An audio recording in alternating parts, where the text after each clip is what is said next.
Huling bahagi na ng Mirai ni Kirekap. Kung di mo pa napapanood ang nauna, may link sa description at comment section. Simulan na natin. Pagkatapos ng ilang araw sa City Hall, inutusan ng alkalde na sirain ang bahay ampunan ni Yoshida. Inakusahan sila ng pagtatago ng sanhi ng pagsabog ng tore. Ramdam ng lahat na ito'y malupit, ngunit matatag ang mayor sa desisyon niya. Nangako siyang magbibigay ng tahanan sa mga ulila. Lumipat ang eksena sa nasirang katedral. Iginiit ng may-ari na paalisin ni Diyos sina Yuno at Yuki dahil wala sila sa pulong. Malapit na ang kamatayan ni Diyos, kaya gusto ng may-ari ng Eleventh Diary na alisin sila. Sumang-ayon si Diyos at dumating sina Yuki at Yuno. Ibinunyag niya ang may-ari ng 11th Diary bilang alkalde ng lungsod. At ito ay tama.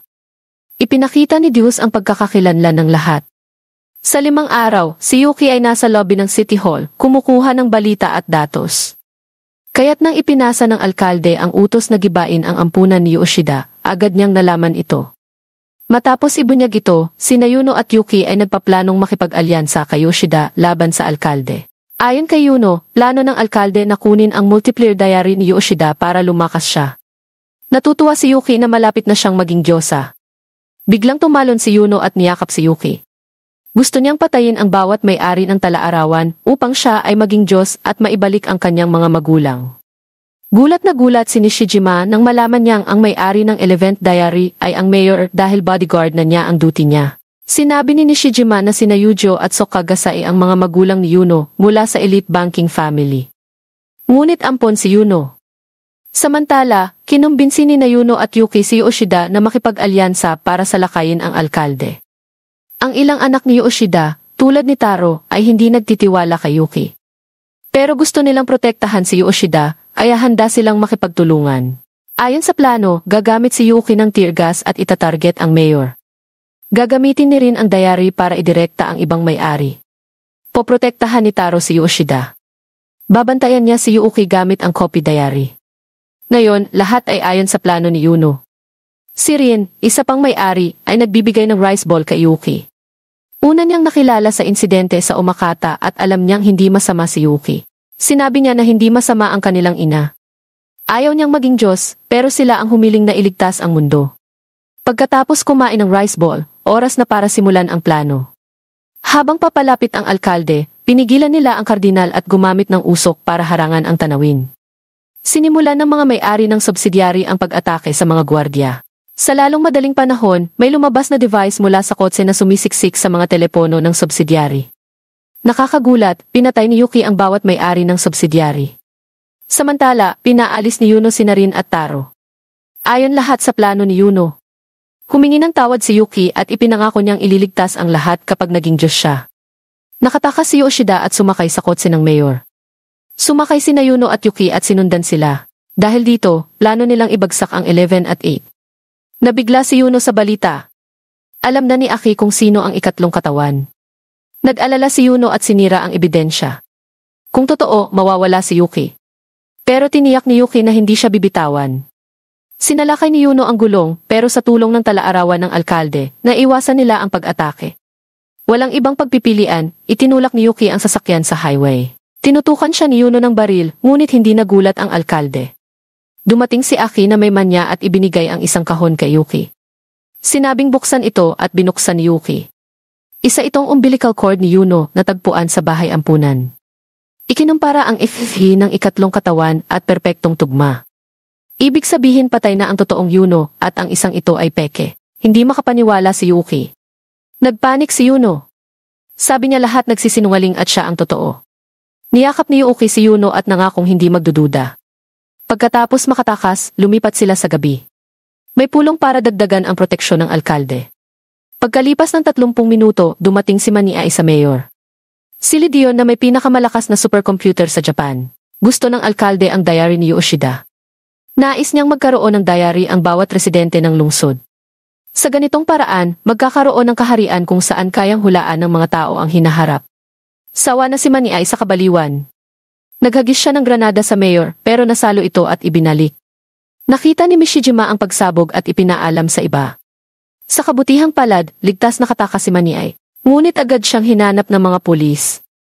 Saan man siya pumunta, nauuna ang mga pulis.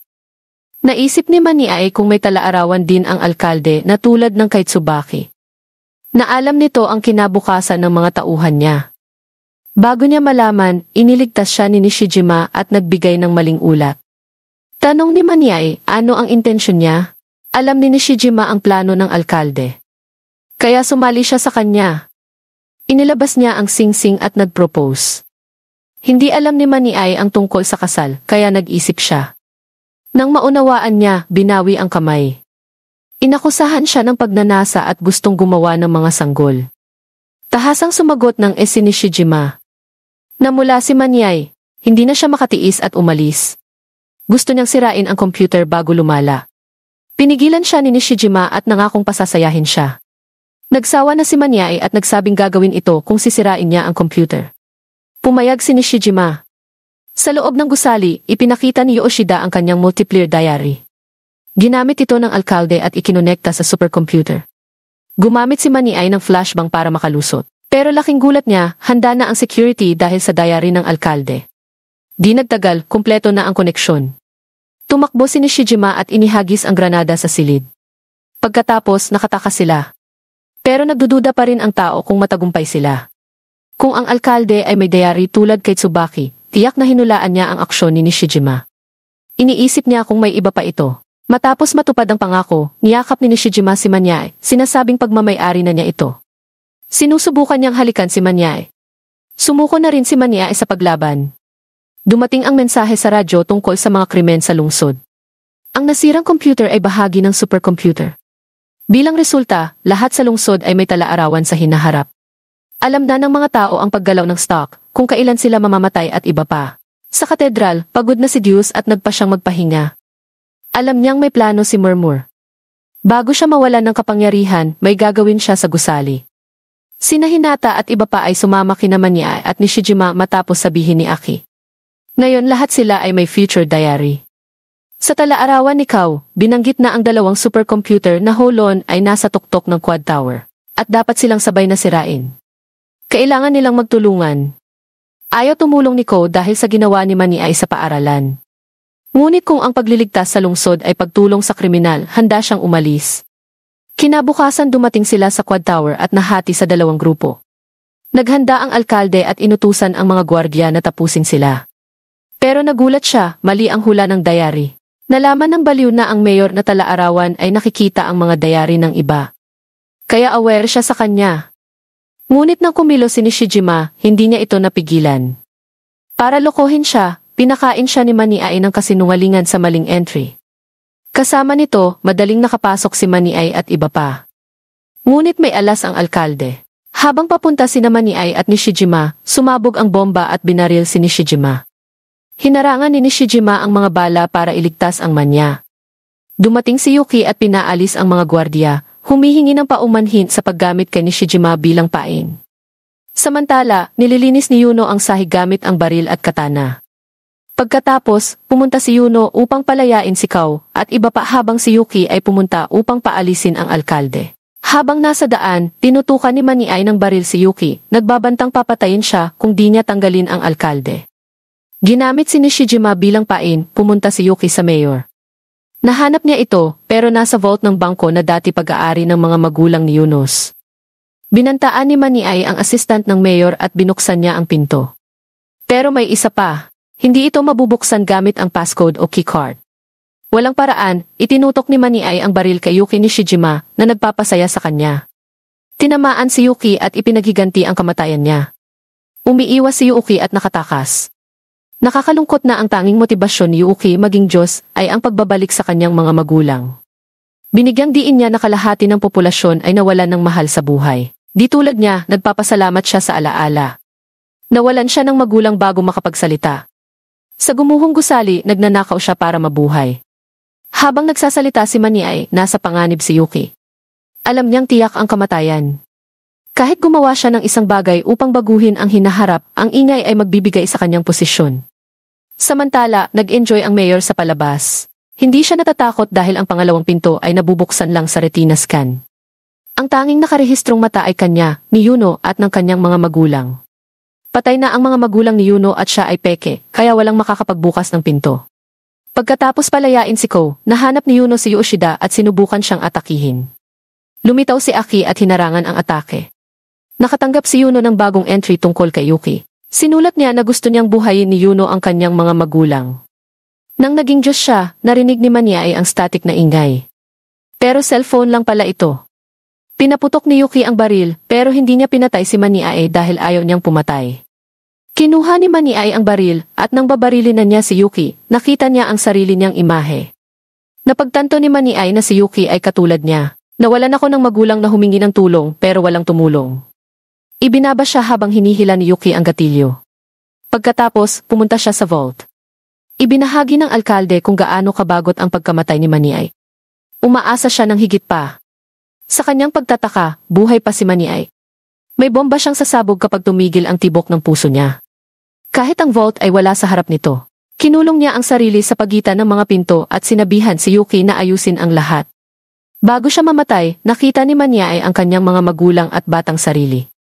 Nagpasalamat siya at sinira ang telepono bago sumabog ang bomba. Walang gasgas sa vault. Dumating si Yuno at sinabihan si Yuki na sirain ang damuhan sa timog na tor habang binabantayan ang mayor. Yuki, sumang-ayon at umalis. Bumalik sa vault at ayos lang sa mayor na may isang damuhan. Nagulat siya nang bumukas ang vault at ibinaba siya ni Yuno sa kabila. Sinira ni Yuki ang damuhan at naabisuhan sa pagkamatay ng alkalde. Nagtataka siya kung paano nakuha iyon. Ngayon, sa pagkamatay ng alkalde, si Yoshida na lang ang may-ari ng diary. Ayon sa pangako, ibibigay siya ni Aki kay Yuki sa bahay ni Aki. Naniniwala si Aki na mas mabuting ibigay si Yoshida kay Yuki dahil siya ang pinakamagandang Diyos. Pero nang makita niyang binuksan ni Yuno ang pinto, nagduda siya. Alam ni Aki na gusto ni Yuki maging Diyos para ibalik ang kanyang mga magulang. Kay Yuno, ito ay misteryo. Maya-maya, lumitaw ang itim na sphere sa rooftop at sa buong lungsod. Gumuho ang mundo sa kabilang panig. Naguguluhan si Diyos kung paano siya namamatay. Dapat magwakas ang mundo noong Hulyo 28. Pinaghihinalaan niyang may ginawa sa likod niya. Dumating si Yoshida kasama si Aki sa katedral.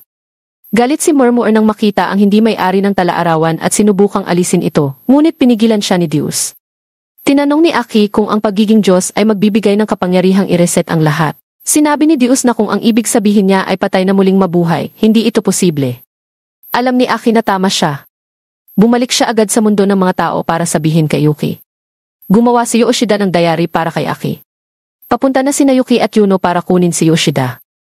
Biglang tinanong ni Yuno si Yuki kung kaya niyang patayin si Aki, at ang iba pa kung ipagkanulo nila siya. Tumangging sumagot si Yuki dahil may tiwala siya kay Aki, ngunit pagdating nila, napansin nilang nagtaksil si Aki sa kanila. Kasama ang iba, tinatakasan si Yuno at sinaksak si Aki. Nabigla si Yuki nang mabasa na patay na si Aki. Habang papalapit si Yuma, buhay pa si Aki. Nakasuot siya ng stab vest at kahit anong pilitin ni Yuno, may counter si Aki at madaling nakaharang sa mga atake. Nalilito si Yuki kung paano, sa kabila ng talaarawan, nakakaligtas pa rin si Aki. Nalaman niyang may future diary din si Aki at binalaan niya si Yuno na umatras. Pinuri ni Aki si Yuki at sinabi ang kanyang diary na kayang hulaan ang mga aksyon ng mga may-ari ng diary. Sinabihan ni Yuno si Yuki na habulin si Yoshida habang kausap si Aki. Pumayag si Yuki at nabigla nang makita na kahit si Aki ay nagtaksil sa kanya. Pabalik sa bahay ni Aki, matagumpay niyang napigilan si Yuno. Ngayon, masasabi na ni Hinata at iba pa kay Yuki ang totoo. Pero nakakagulat, sinaksak ni Yuno ang sarili niya. Kapag namatay siya, aabisuhan si Yuki tungkol sa kanyang kamatayan. Kahit anong sabihin ng iba, hindi siya magtitiwala sa kabilang banda. Palalim ang iniisip ni Aki. Dumating si Yuki at Hinata sinubukan siyang kumbinsihin paano. Simula pa lang, minamanipula siya ni Yuno. Sinabi niya na kahit maging Diyos siya, hindi niya kayang buhayin ang tao. Nagulat si Yuki at tumawa. Inakusahan si Hinata na nagsisinungaling dahil kayang gawin ng Diyos ang lahat, pero nang sabihin ni Hinata na si Diyos mismo ang nagsabi, natakot si Yuki nang malaman niyang hindi niya kaya. Ibalik ang mga napatay niya, nakatanggap siya ng tawag kay Aki. Sinusubukang tawagan si Yuki, ngunit hindi sinasagot dahil nakikiusap kay Yuki na iligtas siya o papatayin si Aki. Binalaan siya na ang mga peking kaibigan ay ipagkanulo siya. Sinuri ni Yuki ang telepono at kinumpirma na totoo. Itinutok niya ang baril kay Hinata at tinanong bakit sila ipagkanulo. Sinubukan ni Hinata na kumbinsihin na si Yuno ang nagmamanipula pero hinila ni Yuki ang gatilyo. At pinatay siya, tinawag siyang duwag ni Mai na di matanggap ang realidad, pati si Yuki. Ibinaba siya sa tabi ni Kou habang dinadaanan ang katawan. Nangako siyang ibabalik sila kapag Diyos na siya. Dumating si Aki at nakita ang mga bangkay.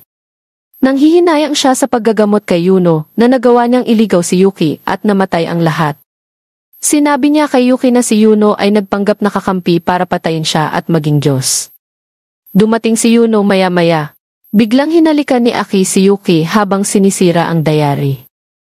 Nasira ito, ngunit walang nangyari at si Yuno ay malubhang nasugatan. Nagtataka si Aki kung paano ito nangyari. Alam niyang hindi peke ang diary dahil may static sa screen. Napagtanto niya na ang diary ni Yuno ay tinutukoy si Yuki sa unang pangalan, ngunit ang nasira ay tinutukoy siya bilang Amano, ang kanyang apelyido. Sa kabilang banda, tinanong ni Yuki si Yuno kung paano siya nabubuhay kahit nasira ang diary niya. Sinabi ni Yuno na peke ito. Hindi iniisip ni Yuki at pinuntahan niya si Yoshida bago mamatay. Hiniling ni Yoshida na gumawa si Yuki ng mundo kung saan ang kanyang mga anak ay mabubuhay ng payapa. Ngayon, si Yuno at Yuki na lang ang natitira. Halos buhay pa si Aki. Naniniwala siyang ang bangkay sa bahay ni Yuno ay totoo at ang kasalukuyang bangkay ay peke. Ngayon, naunawaan na niya kung paano na-unlock ni Yuno ang vault. Nawasak ang kanyang vocal cords, kaya sinubukan niyang ipakita kay Yuki ang isang mensahe. Nang makita ni Yuno si Aki, agad niya itong pinugutan ng ulo. Gayunpaman, binasa ni Yuki ang mensahe. Sa katedral, patay na si Diyos, at ang core na naiwan ay nagpapanatili sa mundo hanggang ika-28 Hulyo. Hindi nagtagal na abisuhan sina Yuki at Yuno. Makalipas ang 3 araw, sa bahay ni Yuno, si Yuki ay nakaka-relax dahil hindi natatakot mapatay. Naiintindihan niya na hindi maibabalik ang mga patay. Ngunit ang babala ni Aki at mensahe ay bumabagabag pa rin sa kanya. Pagkatapos ng hapunan, habang papunta si Yuki sa kanyang silid, pinigilan siya ni Yuno. Umiyak siya, nagtatanong bakit hindi siya nanliligaw. Naiintindihan ni Yuno ang lahat, magaling siya sa pagpatay. Pero umaasa pa rin siyang mai-inlove si Yuki sa kanya. Pero ngayon, sa ibang kwarto na siya matutulog. Nakaramdam ng awa si Yuno at pumunta sa kanyang silid. Nakikita ni Yuki kung gaano siya kamahal at ang pag-iisip na patayin siya nito ay tila hindi totoo. Sa wakas, 27 Hulyo na, ang araw bago magwawakas ang mundo. Ngayon, masama ang pakiramdam ni Yuki sa pagdududa kay Yuno. Bago matapos ang mundo, gusto niyang ipakita ang nararamdaman, kaya niyaya niya si Yuno na maligo. Pagkatapos, pumasok sila sa silid at nagmahalan.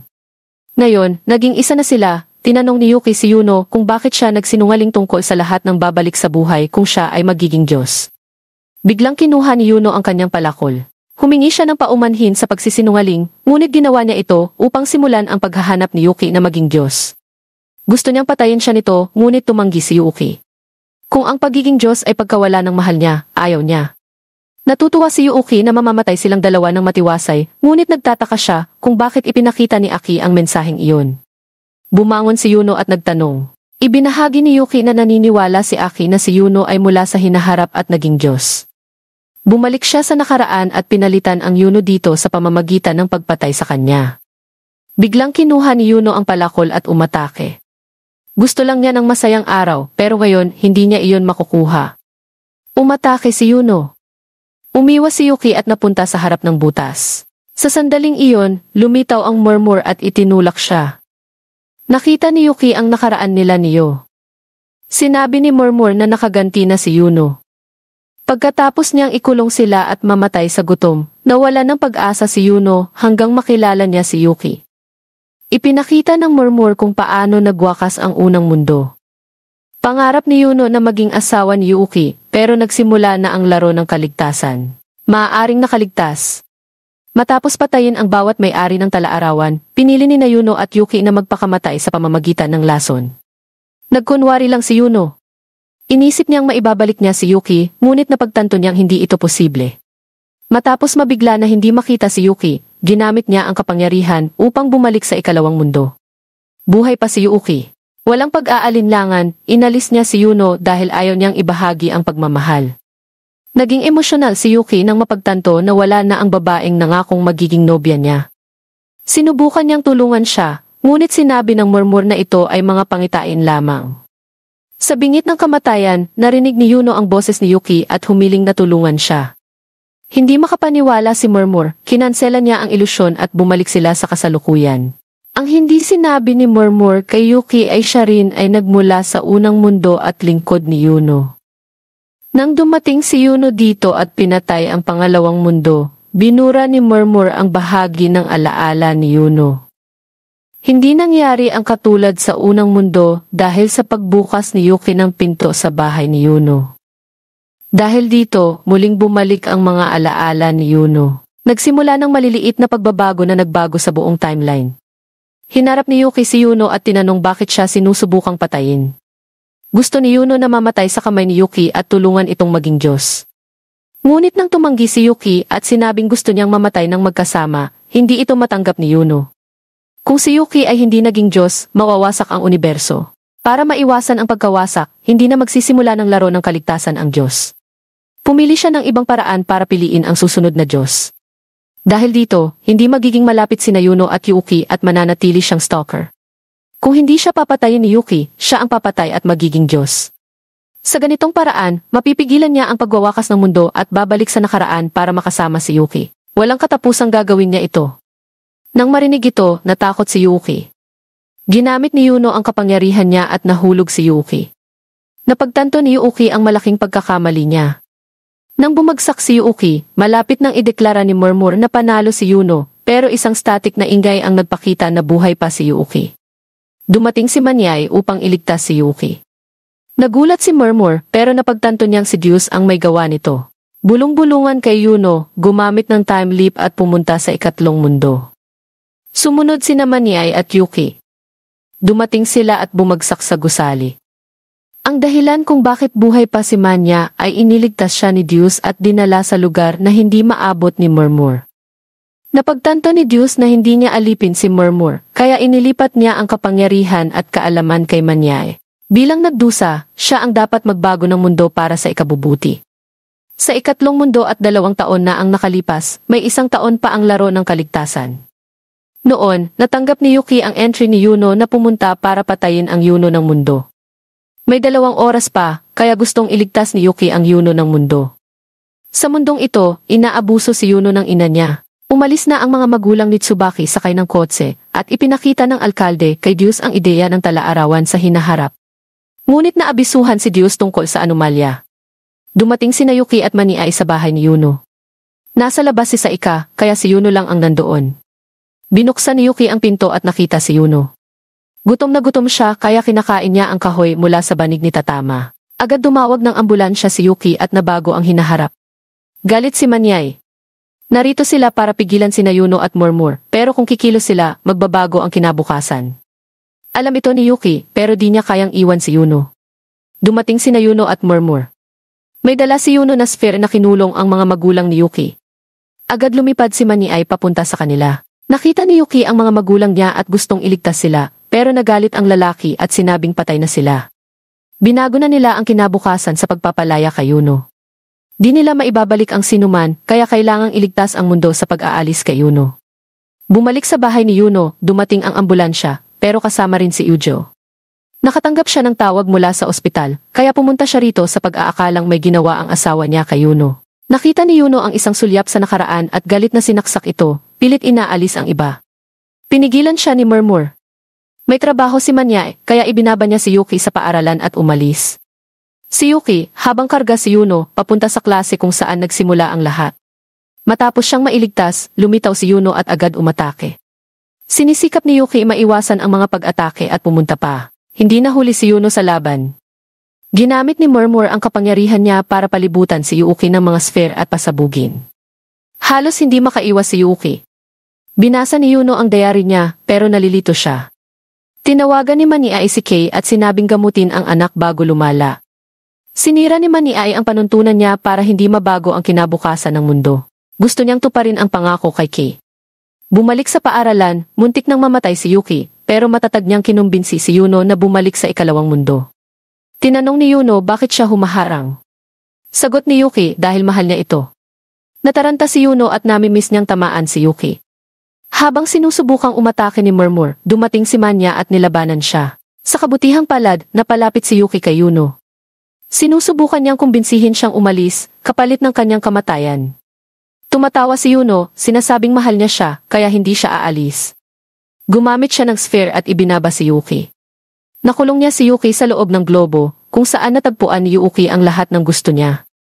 Gustong patayin ni Yuno si Yuki at maging Diyos, pero napagtanto niyang hindi niya kaya. Ngayon, ikinulong niya si Yuki sa globo at iniwan magpakailanman. Siya ang magiging Diyos ng pangalawang mundo at babalik sa laro ng kaligtasan. Ito ang paraan para maabot ang pangarap niya nang hindi pinapatay ang mahal niya. Bago makapagsalita si Yuki, nagsara ang globo.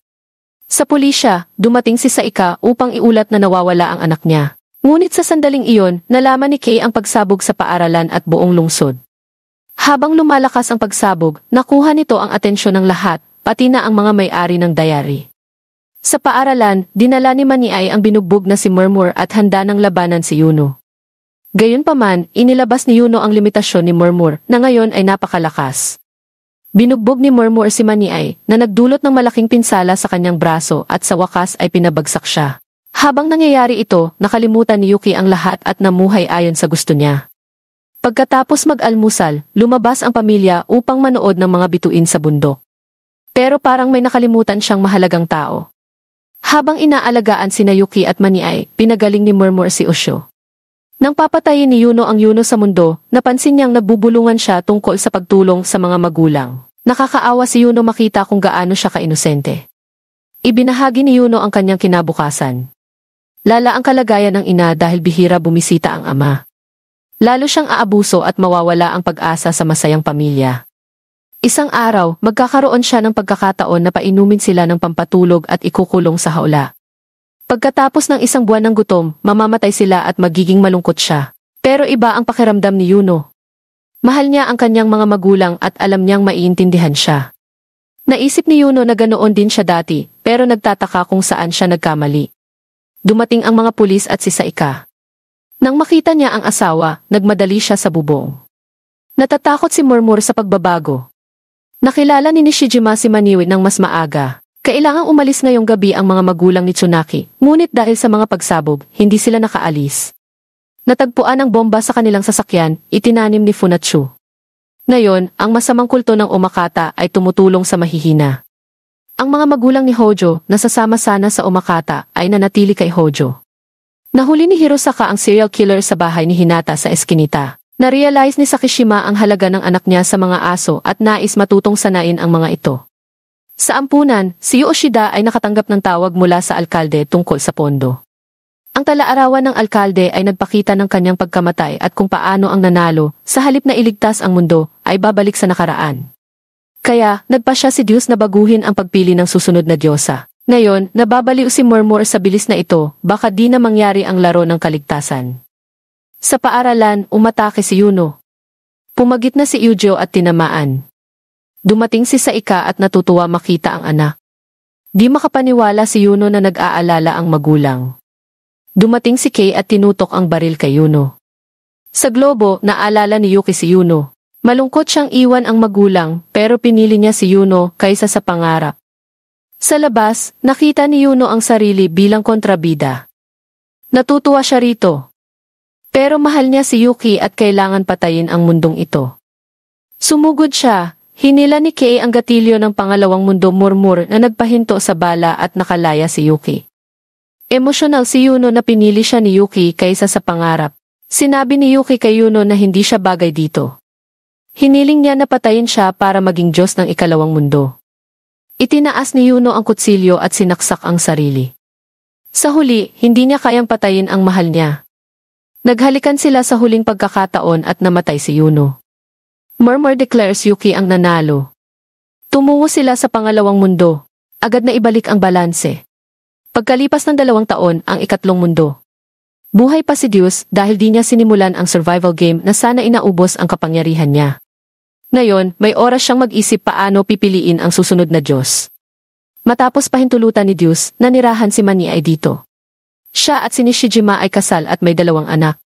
Salamat kay Maniay, gumagaling na ang anak ni Kay. Si Aki at iba pa ay nasisiyahan sa pag-aalaga ng mga aso ni Sakishima. Buhay ang mga magulang ni Tsubaki at wala siyang traumatic na karanasan. Masaya si Hojo kasama ang kanyang mga magulang. Si Yoshida at ang mayor ay mag-asawa. Sina Maru at Ahi ay kasal at malapit ng magkaanak. Kaibigan ni Yuno si Aki at iba pa. Matapos masira ang paaralan, lumipat siya at hindi na nakilala si Yuki. Pero pakiramdam niya may mahalagang bagay siyang nakalimutan. Sa gabi, kausap ni Yuno ang imaginary friend niya tungkol sa nawawalang alaala. Biglang nasa katedral si Yuno. Inalertuhan siya ng pag-ungol at pinipigilan magpatuloy. Dumating si Manyae at sinabi kay Yuno na magpatuloy para mabawi ang mga alaala. Habang inaalagaan niya si Murmur, tumakbo si Yuno at naalala ang batang lalaki malapit sa kanya. Pumasok siya sa isang silid at nakita ang unang mundo Murmur na bihag. Dumating at huminto si Diyos. Nag-aaway sina Murmur at Manyaes. Ang paglalakbay ni Yuno sa dimensyong ito ay patunay na kapalaran niyang makilala ang mahal niya. Sa lahat ng oras, ang imaginary friend ni Yuno ay First World Murmur. Bago mabuklod, hinigop ng Murmur ang kaibuturan ni Yuno na naglipat ng kanyang mga alaala. Bilang resulta, nakiramay siya at sinikap makipag-usap sa ikatlong mundo. Yuno, lingkod ng mga unang mundo. Hiniling ni Murmur kay Yuno na kunin ang lahat ng alaala ng kanyang amo, masasaya man o masakit. Kinuha ito ni Yuno at naaalala ang lahat tungkol kay Yuki sa kabilang panig. 10 taon na ang lumipas mula nang maging Diyos si Yuki. Hindi niya alam ang nangyari sa ikatlong mundo, pero umaasa siyang matiwasay ang lahat. May kapangyarihan siyang lumikha ng bagong mundo, pero ayaw niya dahil walang Yuno. Ang meron lang siya ay ang diary niya. Sa sandaling iyon, nagbago ang hinaharap. Binasag ni Yuno ang mga dimensyon at bumalik upang makasama siya. Tapos na ang video. Ipaalam ang iyong saloobin sa anim na ito. Kung nasiyahan ka, mag-like at mag-subscribe sa Tagalizt Anime Recap. Salamat sa panonood.